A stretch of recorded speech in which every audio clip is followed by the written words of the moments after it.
welcome to this tutorial on how to make dynamic electricity. Spacey. It's actually a fairly simple effect to make, and the electricity will actually reach out to other surfaces like the walls and the ground around it as you move the emitter around. So yeah, let's get into it. So let's make some reactive electricity. So first of all, if we go down somewhere here and we right click and make a material, and we call this m_electricity, and we open this guy up, and go in here and we right click and create a particle color, and we chuck the RGB into the base color and the emissive color, and then we put the alpha into the opacity channel, and we're just going to chuck the blend mode into a translucent mode here. And if we apply and save this, that's us done with the material. So if we close that down and we right click and create a Niagara system, we can get right into the actual particle effect. So if we click next and type in empty, we're just going to create a fresh Niagara system, and we name this any_reactive electricity, and we open this guy up like this.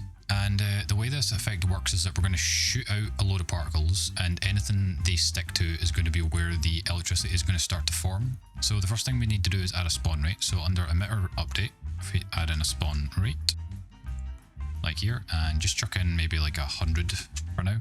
And then under particle spawn, if we add velocity and we change this to from point and fix this up for now. And under velocity speed, if we put this to 400 and nothing's moving, and that's because in Unreal 5 we need to solve the velocity. So if we go to particle update and add in a solve velocity, solve forces and velocity, like that, we're going to get this sort of effect, which is exactly what we need. And under particle spawn, if we add a sphere location, this will just give us a little bit of room in the spawn area. And then if we go down to particle update and type in collision, like this, and we turn down the bounce and turn up the friction so it kind of starts to stick to things. But now that it's actually colliding with things, if we under particle update add a generate location event,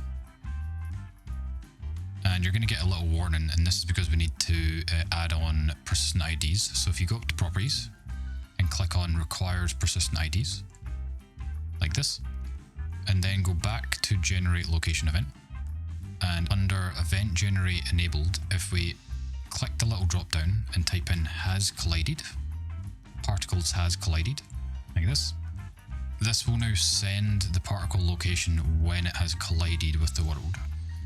Now one little step that we need to do here is that if you click the little plus sign again under particle update and type in kill particles, and the same as before, if we click on the little drop down and type in has collided. So now when these particles collide with an object, they're going to send their location and then be killed, which is fairly efficient. So now if we create a new emitter and type in empty, and if we call this points, and we go back to this one and call this master spawn, just line these guys up a wee bit.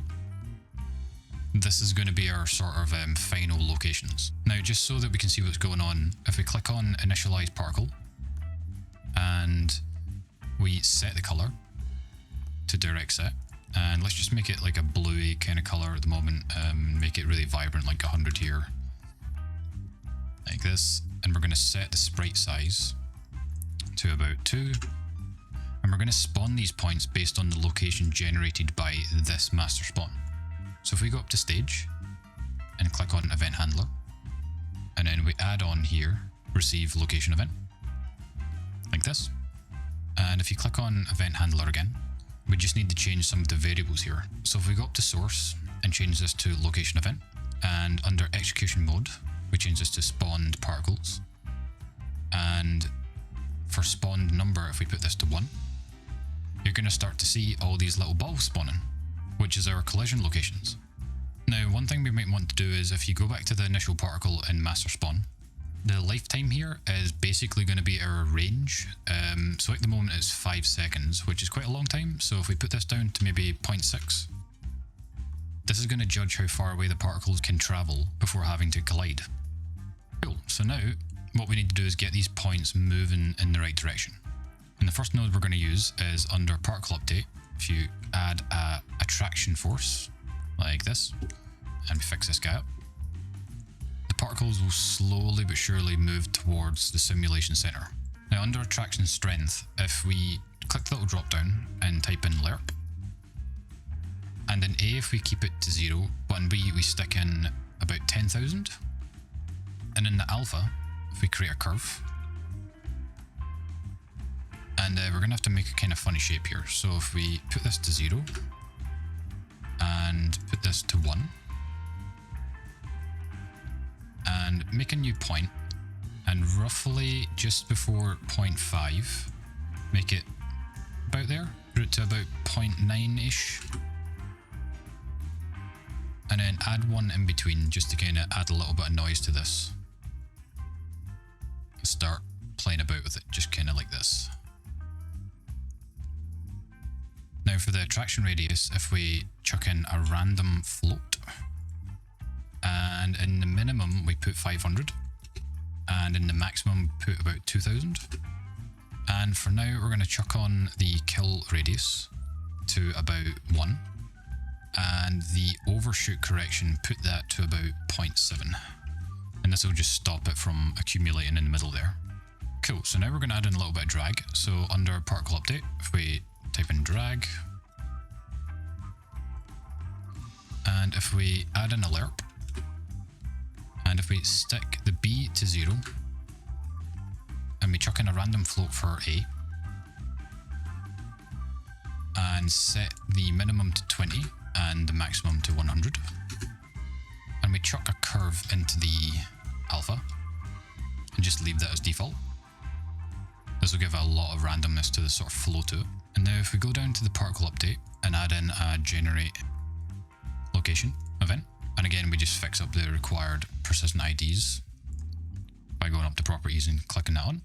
And the last thing we need to do is add a little bit of jitter. So under particle update we type in jitter, and I tend to put this to about 10. Cool, you're going to see them kind of jittering about a lot. Sick. Now just before we go into the electricity, if we click on initial particle and we chuck in a random float and put this to 0.1 and 3, that should be us done. Cool. Now if we right click and create a new emitter and we create an empty, and we call this electricity. Cool. And we delete the sprite renderer and add in a ribbon, and we find our underscore electricity like this.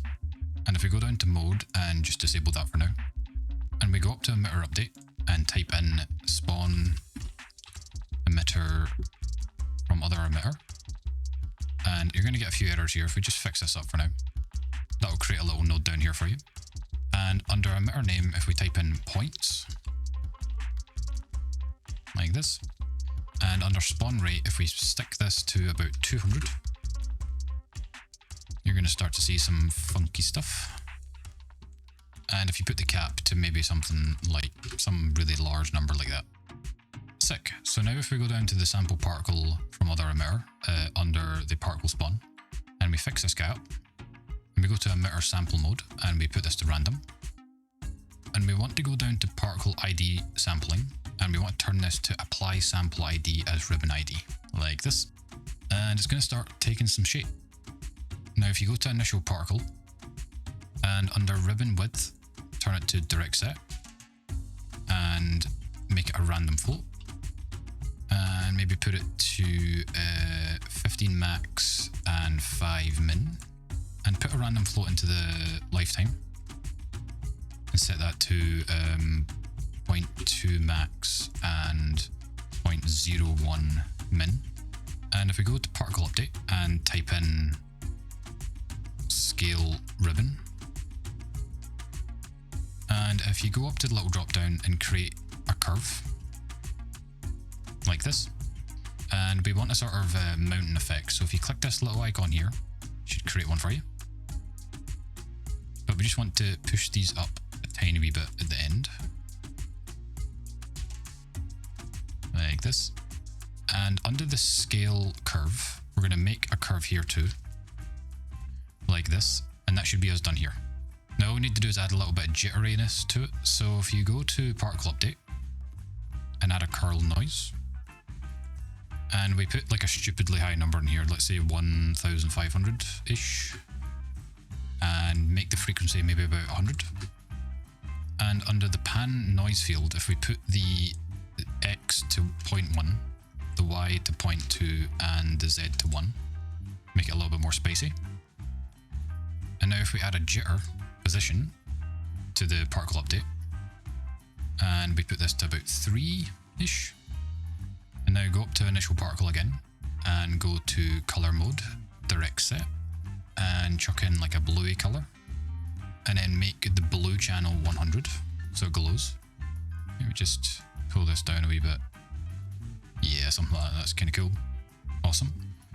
Now if we save that and go into our scene, chuck this guy in here, just pull it about a wee bit, you're going to start to see it's actually working. Now the one thing we need to do is turn off the little points that we've made. So if we go back in, you can just hide these essentially and apply. You'll get a little warning, and that's just because technically, because that's not rendered, it might be slightly inaccurate. If you are worried about this, you could just put an invisible shader in here if you like, but for now it should be okay. So if we apply that, go back in here. Yeah, that's looking pretty shocking. Something else that is shocking is that I'm working on a game called Button Pop. I am shocked. Shocked. Well, not that shocked. Button Pop is now on Steam, which is pretty cool, and it would really help me out if you could jump on over and wishlist it. I really appreciate your guys' feedback, so if you want to see anything in particular in the game, like your own hat, or button, or even special effect, leave a comment down below. And with that said, let's get back to the tutorial. Now, one last thing we need to do is add in the little sparks effect. So if we go back in, and we right click and create another emitter, and make this an empty. And we call this sparks. And for this one, we want a mesh renderer. So if we delete the sprite renderer and create a mesh renderer, and if we drop the little mesh down and find a cube, 1M cube, and we put the facing mode to velocity, so that it's going in the right direction. And we override the material and chuck in our electricity in here. And if we go to stage and add an event handler and chuck in our receive location event and just untick interpolate spawn position. And if you go back to event handler and turn this up to maybe like 20, put this to spawn particles, and you want this to be the location event from the master spawn. Cool. Now if we go to initial particle and turn the lifetime to 0.5 and your mesh scale mode, if you put this to uniform and then a random float, and we put the max to 0.01 and the min to 0.005, and we're going to want to add a little bit of velocity here. So under particle spawn, if we add velocity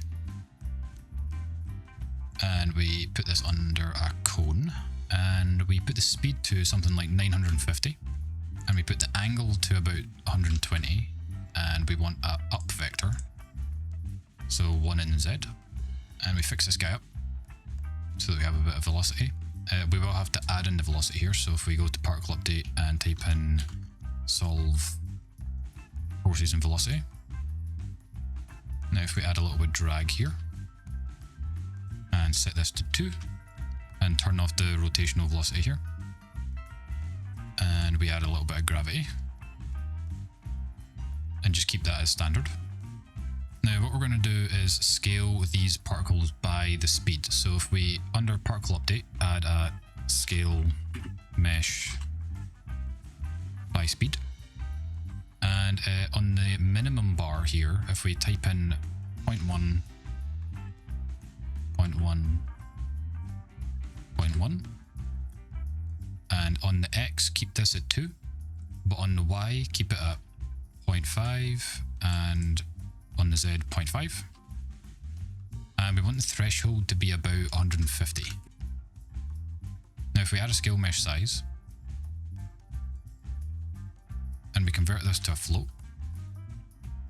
and then a curve, and again, we make a funny shape. So if we add a key here, and if we put this to 1, and the very first key to roughly 5, you're going to start to get this sort of effect. Now, if we pop this down to the bottom, and we add a color,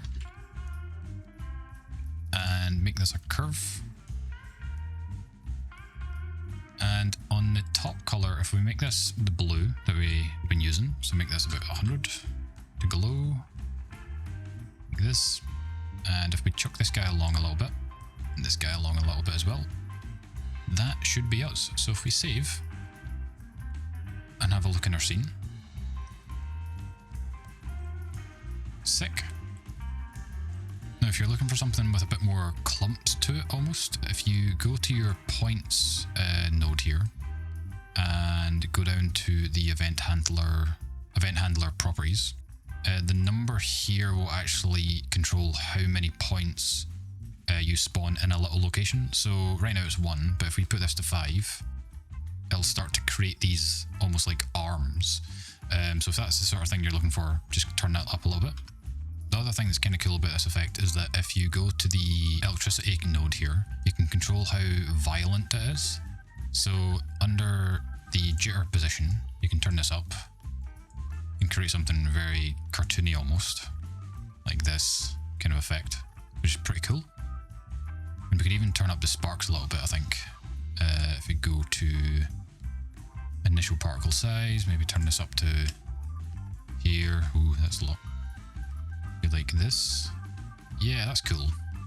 Now, the other thing I wanted to mention is if you want all of these to go to a point and all collect in a little ball, if you go to your point attraction force and go down to kill radius and turn that off,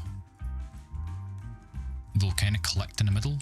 So it kind of depends on the look that you're going for. If that's what you want, then just tick it off. I tend to keep it on, but you can tweak this as well. So if you lower this value, you'll start to notice that it has more of a clumping. So you could keep this on and then just lower this number a little bit. So now if you jump back in here, we're just going to modify the master spawn, so it's a little bit more random. So if we delete this spawn rate and then add a spawn burst, like this, and if we make this a random float, or a random integer, sorry, and we put the minimum to 5 and the maximum to 25, and we add another spawn burst, and in this one we make it a random range integer, and we put the minimum to 10 and the maximum to 50, but we put the spawn probability to 0.5, and then if we put the spawn time to 0.1, this will make it a lot more random. Now if we go under emitter state and change this to self, and we put this to 0.1, just have a look at this. Cool, yeah. Now, one thing we might want to do is actually reverse it. So at the moment, the lightning bolts are spawning from the outside and then shooting back to the center point. If that's the sort of effect you want, we should be finished here. But to reverse it, we're going to have to put in a little bit more work. Okay, so if we make a little bit of room here for the points, and under particle spawn, if we click the little plus sign and type in set new or existing parameter directly, and under your particle attributes, if we click the little plus sign, make new, and we type in position, and make that, and for this we'll just call it new location, and if we just drag this guy into here and keep it at 0 for now. Now if we go down to the event handler and we drag the new location in here, like this, and if we click on receive location, and instead of applying it, we're going to output it, and if we go back to our new location down here, and to the drop down, and type in receive location event, now going to be using the location sent by the master spawn to then set this variable. So now if we go back to the point attraction force and we drag in our new location to the attraction point, like here, and we compile and save, and we go in, it should now be doing the opposite. Now you might notice little clumps here, and that's because of our settings under the kill radius. Because this is a slightly different way around, you might need to tweak this value. So if you put it to 1, yeah, it's just needing a little bit of a tweak, maybe 0.7 or 0.5. Yeah, that's looking kind of cool. 0.6. Yeah, cool. Awesome, so I think that's the end of this tutorial. If you guys have any requests for future topics to go over, leave a comment down below. I'm currently working on a game called Button Pop. It's now on Steam, which is pretty cool. If you're interested in the game, go wishlist it and check out the devlogs I've got up on my channel. I really appreciate your guys' feedback, and if you want to see a particular hat, button, or effect in the game, leave a comment down below. And with that said, I'll see you guys later. Bye!